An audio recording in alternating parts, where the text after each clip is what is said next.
Kihistoria tunafahamu mashujaa kadhaa waliopigania uhuru dhidi ya ukoloni katika maeneo mbalimbali ya Afrika Mashariki, hususan nchini Tanzania. Pamoja na jitihada zao za kuzuia uvamizi uliolenga kupora rasilimali na kudhoofisha nguvu zao za kiutawala, simulizi za wengi wao zilishia kwenye kushindwa kuliko salimisha himaya zao kwa wakoloni.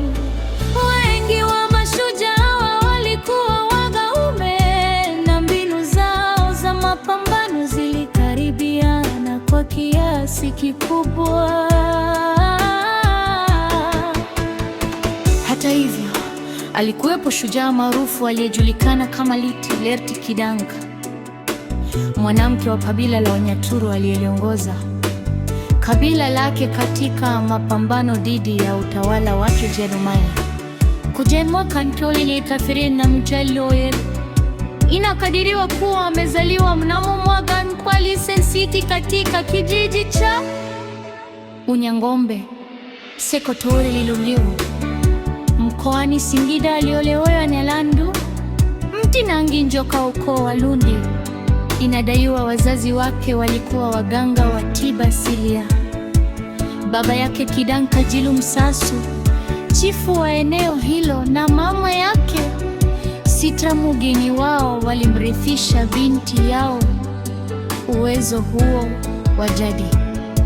Harakati zake zilianza rasmi mnamo mwaka 1902, akipinga vitendo vya wakoloni waliokuwa wakikamata vijana kwa ajili ya utumwa na kupora mali za wenyeji. Upeki wa Liti ulikuwa katika mbinu yake tofauti na wapiganaji Mimevo waliotumia silaha za jadi pekee. Alitumia nyuki kama silaha ya kipekee ya kushambulia wakoloni, jambo lililompa jina la utani Malkia wa Nyuki. Mapambano hayo ya miaka mitano yalijulikana kama Martiality. Umaarufu wake ulitokana na ujasiri wa kuongoza vita kwa kutumia nyuki, akisaidiwa na mumeo Henyalandu pamoja na shemeji yake Hangolinja. Waliotumia mikuki na mishale kwa ujasiri usio kifani.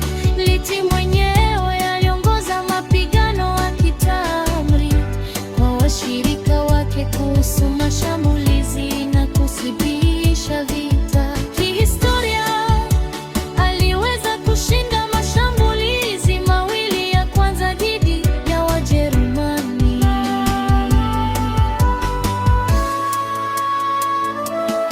Hata hivyo, katika shambulio la tatu, Wajerumani waliona haja ya kubadilisha mbinu, kwani walihofia kushindwa tena.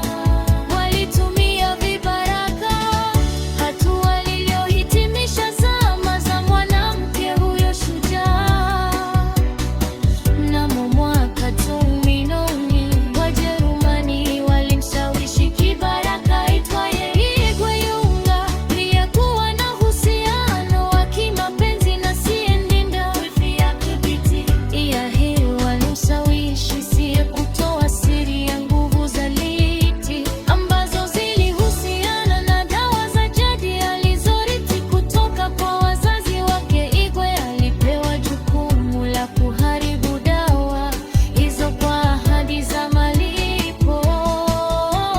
Alitekeleza jukumu hilo kwa siri, akaondoa dawa zote na kutoa taarifa kwa Wajerumani. Katika shambulio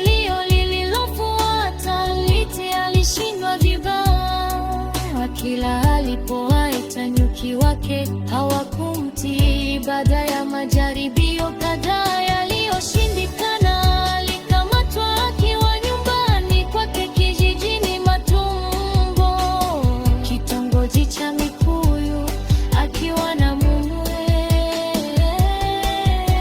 Wote walipigwa risasi na kufariki papo hapo. Miili yao ilizikwa Mikuyu Matumbo, kata ya Makuro, na makaburi yao bado yapo yakiwa yamewekewa alama za miti. Wajerumani walikata kichwa cha Liti na kukipeleka Ujerumani.